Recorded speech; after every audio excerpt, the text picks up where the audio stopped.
Bonjour à tous, j'espère que vous allez bien. On se retrouve aujourd'hui pour une nouvelle vidéo sur Marois et Vincent qui poussent un gros coup de gueule après les critiques sur leur comportement dans The Cerveau. Depuis le début de la diffusion de The Cerveau, le couple se retrouve régulièrement critiqué sur les réseaux sociaux. Suite aux derniers épisodes, les internautes s'en sont pris violemment à Vincent. Ils sont d'ailleurs persuadés que Marois serait sous son emprise et complètement éteinte à cause de lui. Agacés par les critiques, Marois et Vincent ont décidé de prendre la parole tout à l'heure pour répondre aux critiques. La jeune femme explique pourquoi on ne la voit presque pas dans les épisodes. Vincent, de son côté, s'explique sur son côté stratège et balance sur son clash avec Nicolo. N'hésitez pas à vous abonner à la chaîne si ce n'est pas déjà fait et à liker et commenter cette vidéo pour me soutenir. Merci beaucoup et à très vite pour une nouvelle vidéo. Je voulais juste parler un peu de la diffusion de The Cerveau qui prend beaucoup trop de proportions que ça ne devrait pas prendre. Je comprends pas ce qui se passe, je comprends pas cette vague de haine, je comprends pas ce harcèlement à quoi Vincent et moi, vite fait, mais moi en parenthèse, on a le droit en commentaire, en DM. En vrai, moi, c'est pas du harcèlement, c'est juste, j'aime pas ce que vous dites sur moi, c'est elle est éteinte, il a trop d'emprise sur elle, il y a personne qui a d'emprise sur moi, il y a personne qui m'éteint, je suis juste malade, j'étais sous antibiotiques pendant 2 semaines pendant le tournage, j'étais sous tramadol 3 fois par jour, c'était horrible pour moi, je sortais d'hospitalisation, je sais pas si vous vous rappelez, mais cet été quand je suis rentrée de Bali, j'étais hospitalisée à l'hôpital. Parce que du coup j'avais une grosse infection. Bref, et 2 jours après ma sortie d'hôpital, on était en tournage. Au début j'avais annulé ma participation du tournage, ça n'arrangeait personne. Et après je me suis dit bon, en vrai là je vais beaucoup mieux, donc j'y vais. Et au pire si ça va pas, je sortirai. J'aime pas trop ce qui se dit sur les réseaux sociaux. J'aime pas trop. Après c'est une chose que je n'aime pas, je peux rien y faire. Hein. Je peux pas toujours aimer ce qui se dit sur les réseaux, c'est le jeu, c'est le faire de la télé, ça a ses avantages comme ses inconvénients. Mais en fait, je comprends juste pas un truc. C'est qu'en fait, on est dans un jeu de stratégie. On est dans un jeu où il y a des mensonges, des trahisons, de la stratégie. Il y a plein de choses en fait qui sont mises en place pour justement gagner ce jeu. Parce qu'à la fin, il n'en reste qu'un. Il n'y a qu'un seul gagnant dans ce jeu. Il n'y a qu'un seul gagnant qui va pouvoir faire gagner une cagnotte à son association. Donc, s'il vous plaît, arrêtez d'être bête un petit peu parce que ça commence à me casser les couilles. Et ça commence à me vénérer. Parce que je veux bien que vous n'aimiez pas la façon de jouer de Vincent. Je veux bien que vous préférez la façon de jouer de Nicolo. Mais vous pouvez pas blâmer quelqu'un qui a tout simplement juste voulu me sauver moi, sauver ma place pour que je puisse rester dans le jeu. Et vous pouvez pas blâmer quelqu'un qui veut sortir quelqu'un qui n'apprécie pas, qui ne peut plus se voir dans ce jeu. C'est le jeu, c'est comme ça. Moi, je suis dans une aventure, comme dans les 50. Je pouvais plus me voir Greg, j'ai pas voté pour lui. C'est le jeu. C'est le jeu. J'ai tué personne. Tout le monde est toujours vivant. Tout le monde va très bien. Donc voilà. C'est dommage. C'est dommage parce qu'on est dans un jeu et le but du jeu c'est de gagner quoi. Le but du jeu c'est enfin il n'y a qu'un seul gagnant et je trouve que c'est dommage parce que personne n'a rien fait de mal finalement dans le jeu. Bien sûr il y a des choses avec lesquelles je suis pas forcément d'accord. Bien sûr il y a des choses sur lesquelles je me dis que ça aurait pu se passer différemment. Mais voilà. J'arrive pas à comprendre votre façon de penser parce que quand on joue pas et qu'on fait un programme où il n'y a pas de trahison, il n'y a pas de mensonge, il n'y a pas de stratégie, vous dites que c'est boring. Et quand il y en a, vous dites ouais mais non ça se fait pas. Mais vous voulez quoi en fait? Vous savez pas sur quel pied danser, j'ai pas compris. Je prends un exemple typique. L'année dernière dans The Power, j'ai participé à la première saison. Meysan était power player dès la première semaine, je sais pas si vous vous en souvenez. Elle dormait dans la chambre de Marine et Océane, je crois. Hein. Qu'elles dormaient ensemble dans la même chambre. Oui, c'est ça. Personne n'a blâmé Meysan d'avoir mis Océane, hein. Pourtant il y avait un peu de copinage, elles étaient dans la même chambre, mais tout le monde avait adoré la stratégie de Meysan. Je comprends pas. Je sais que Meysan est adorée du public et tant mieux pour elle, je suis trop contente comme Nicolo, etc. Je sais que Vincent peut-être un peu moins, enfin pas peut-être, mais clairement faut dire les choses, faut dire les termes. Mais il n'a rien fait, il n'a tué personne, il a juste joué, il a fait ses stratégies, c'est tout ce qu'il a fait. Il m'a protégé moi à une cérémonie pour pas me mettre en duel. Et là maintenant il veut sortir quelqu'un qui n'apprécie pas, enfin qui ne peut pas se voir dans le jeu en tout cas. Donc je comprends pas en fait où est le problème, je comprends pas ce qui se passe finalement dans ce programme. Vous avez le droit de pas aimer, hein. C'est comme ça dans des jeux, dans des programmes, c'est comme ça. Tu peux avoir un programme où t'es hyper apprécié et après tu peux avoir un programme où t'es détesté. C'est comme ça, c'est le jeu. Et s'il y a bien un truc qu'on m'a toujours appris dans ce monde là, c'est que si t'es pas un bon candidat, tu peux pas être toujours apprécié. Tu dois être apprécié et détesté, c'est comme ça. Donc voilà, à un moment donné, je comprends pas, parce que vraiment, vous voulez du jeu, vous voulez de la trahison, vous voulez un peu du peps, et quand vous en avez, vous n'êtes pas content. Voilà. Premièrement, je finis par autre chose. Deuxièmement, arrêtez de dire, troisièmement, deuxièmement, quatrièmement, on s'en fout. Arrêtez de dire que Vincent, il a de l'emprise sur moi, qu'il a de l'emprise sur moi et qu'il m'éteint. S'il vous plaît, c'est faux. J'étais malade. Arrêtez de dire que j'ai de la non-ré... Ça me fout les boules quand vous dites ça. J'étais malade. Si vous voyez bien dans les séquences, on me voit presque pas dans cette télé. Parce que, justement, je suis malade. Malade à ne plus en finir. Je faisais que de dormir. Ensuite, par rapport à Nicolo et moi. Nicolo et moi, notre amitié, elle ne changera jamais. Que vous le vouliez ou non, elle ne changera pas. Et c'est pas parce que, par exemple, Vincent ne s'entend pas avec Nicolo que moi, du coup, je vais mettre un trait sur mon amitié avec Nicolo. Pas du tout, je mange pas de ce pain-là. Même si mon mec, il détesterait Nicolo ou il l'aimerait pas du tout, mon amitié, elle ne changerait pas du tout. Nicolo et moi, on est amis, on est meilleurs amis depuis maintenant 4 ans. Ça n'a pas bougé et ça ne bougera pas. On est toujours en contact. S'il a besoin de moi, je serai toujours là pour lui. Je sais que si j'ai besoin de lui, il sera toujours là pour moi. Donc arrêtez de tout mélanger. C'est un jeu, ce n'est pas la vraie vie. La vérité, je pensais aussi, mais j'ai l'impression d'avoir enlevé la vie à quelqu'un. Je sais pas. La vie, hein. Alors, par où commencer déjà, avant de faire The Cerveau, c'était un peu compliqué dans le sens où Marois a passé beaucoup de temps à l'hôpital. Il faut savoir que Marois ne devait pas faire The Cerveau genre 2 ou 3 jours avant de commencer le tournage. Moi, je voulais absolument qu'elle le fasse avec moi. Je ne me voyais pas aller en tournage tout seul sans elle. Et le médecin lui a dit qu'elle pouvait le faire et qu'elle était apte à le faire.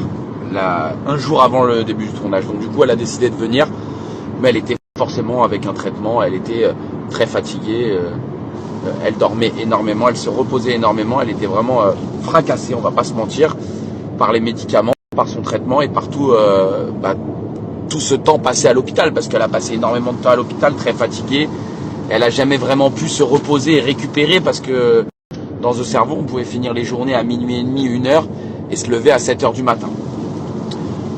On va pas se plaindre de ça, mais c'est une réalité. Marois était très fatiguée. C'est pour revenir sur ça. Parce qu'en fait, c'est que là, elle prend cher, elle, dans le sens où moi, j'ai de l'emprise sur elle. Moi, j'ai pas d'emprise sur elle du tout. Hein. Si j'avais vraiment de l'emprise sur elle, elle aurait voté comme moi. Elle aurait retourné sa veste envers Nicolo, chose qu'elle n'a pas fait. Je lui ai pas demandé de le faire. C'est son ami, je respecte. Maintenant, moi, si je m'entends bien même, j'aurais demandé à Marois de voter comme moi. Si elle n'avait pas envie de le faire, elle ne l'aurait pas fait. Vous pensez bien. Et c'est tout à fait légitime. Donc arrêtez de dire l'emprise et ci et ça. En fait, ce qu'il y a, c'est que vous, si Marois me dit ne fais pas ça, vous allez dire que moi, elle a une emprise sur moi. Et si moi, je fais quelque chose auquel elle n'est pas d'accord, vous allez dire que moi, j'ai de l'emprise sur elle. Je trouve que c'est débile. Vous avez le droit de penser ce que vous voulez, mais moi, c'est ma façon de penser, je trouve que c'est débile. Au-delà de tout ça, très clairement, je pense que vous avez pu le voir, Marois, dans ses précédentes télés, elle a toujours eu un caractère bien trempé, bien costaud. Pensez bien que c'est pas parce qu'elle est amoureuse ou qu'on est amoureux que forcément quelqu'un va avoir de l'emprise sur elle. Absolument pas. Et j'aimerais pas avoir quelqu'un dans ma vie sur qui j'ai de l'emprise. Croyez-moi, je n'aimerais vraiment pas ça. Donc ça, c'est un non-débat, encore une fois, un non-sujet, ça n'existe pas. Tout ce que vous pouvez dire sur ça, ça n'existe absolument pas. Mais encore une fois, vous avez le droit de le penser, même si, je vous le dis, c'est faux. Pour revenir sur le jeu, du fait que je sois exécrable et tout, moi je peux l'entendre que vous me trouviez exécrable. Ma façon de faire, c'est là où j'ai le recul de dire ma façon de faire, elle est pas ouf. Maintenant, tout n'a pas été montré. Il y a des choses qui ont été dites à mon égard que je peux pas tolérer et qui font que je suis énervé. Je dis pas que ma façon de faire est parfaite. Je dis juste que moi, dans le jeu, très clairement, j'ai rien à me reprocher en vrai. Nicolo et moi, on s'entend pas. J'ai l'occasion de pouvoir le sortir. Je fais en sorte de le sortir. Aujourd'hui, on est 6 mois après la diffusion. J'ai rien contre ce garçon. En vrai, c'était un jeu. Dans le jeu, on s'aimait pas. Basta. Tu vois. Enfin, vraiment, c'est pas grave. Vraiment, pour moi, c'est pas grave ce qui s'est passé. Ça reste un jeu. C'est pas. Enfin, voilà, j'ai tué personne. Il m'a pas tué. Il a tué personne. Il y a eu des mots qui ont été dits à mon égard. Enfin, c'est même pas à mon égard, c'est à l'égard de quelqu'un de ma famille. Mais non, en vrai, le jeu, c'est le jeu. Enfin, en vrai, je pense que vous avez plus un souci avec moi, je pense. Parce que je pense que quelqu'un d'autre aurait fait cette stratégie, vous auriez dit, bah c'est tout à fait normal. C'est normal, il s'aime pas, il le vire, ok. Mais là, vous vous insurgez de quelque chose. C'est un jeu, les gars. Tout va bien. Il n'y a pas de drama. Ou alors, vraiment, vous l'avez vraiment pris à cœur. Peut-être que vous avez vraiment pris cette émission à cœur et tant mieux, ça veut dire qu'elle cartonne et que c'est génial pour une première saison. Maintenant, moi aussi, en vrai, franchement, je vais vous dire la vérité, j'ai fait beaucoup de programmes de romance, beaucoup de programmes, j'ai beaucoup fait la Villa des Cœurs Brisés, on va pas se mentir. Et c'est pas que ça me saoule, parce que j'aime la Villa des Cœurs Brisés, j'adore cette prod, j'adore cette chaîne, elle est géniale. Mais au-delà de ça, ça y est, les programmes de romance. C'est bon, viens, je fais un peu de stratégie, ça change, voilà, écoutez, qu'est-ce que vous voulez que je vous dise? C'est de la stratégie, c'est de la stratégie. J'ai pas de pitié. J'ai pas de pitié en stratégie, c'est comme ça, je suis comme ça. Vous pouvez me détester pour ça, je changerai jamais, j'ai pas de pitié dans mes stratégies. Je suis comme ça. Voilà, je vais pas vous dire oui, pardon d'être méchant. Non, je suis comme ça, j'ai pas de pitié en stratégie. Donc si vous voulez que je sois le méchant, je serai le méchant, il n'y a pas de souci. Croyez-moi, je vais assumer le rôle du méchant. C'est pas très grave. Je sais que dans ma vie, je suis pas méchant. Je sais que je suis un bon papa. Je sais que je suis un bon petit copain. Je suis un bon fils pour mes parents. C'est le plus important. Arrêtez, il n'y a pas mort d'homme là. On part dans des trucs. Je vais vous montrer les insultes que je reçois. Ça veut dire que je reçois même des insultes concernant mes enfants. Parce que, on se rend pas compte. Franchement, vous vous rendez pas compte des fois. Donc il y a eu un jour, ça m'a vraiment affecté parce que j'ai vu quand même des trucs par rapport à mes enfants et tout, c'était chiant un peu. Maintenant, c'est redescendu. Ça reste un jeu, c'est une stratégie et Marois l'a dit dans ses réseaux, c'est sur ses réseaux, c'est la vérité. En vrai, quand il n'y a pas de stratégie, je crois que beaucoup disaient dans les 50, j'ai pas regardé les 50. Tout le monde disait que c'était boring les 50 parce qu'il n'y avait pas de stratégie, il n'y avait pas de tout ça. Et quand on fait des stratégies, forcément, ça fait parler. Mais du coup, là, vous dites que je suis un enculé, que ma mère c'est une pipe, que c'est un désastre que je me reproduise, que c'est un désastre pour mes enfants, que mes enfants limite vont me tourner le dos quoi parce que j'ai éliminé quelqu'un dans ce cerveau. Quand je redis les paroles, vous êtes des fous. Vous êtes des fous. Hein. Donc en fait, en vrai, et vous voulez que je vous dise, je vais vous le dire, il y a rien de prétentieux là-dedans. Si je fais pas cette stratégie, il se passe rien.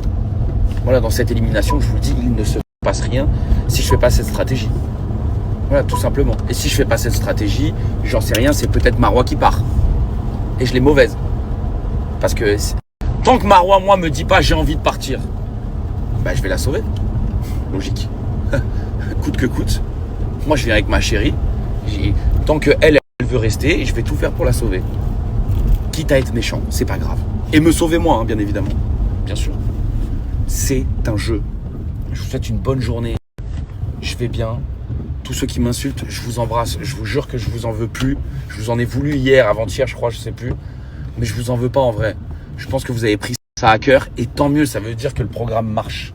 Ça veut dire que ça fonctionne et que vous aimez The Cerveau. Tant mieux.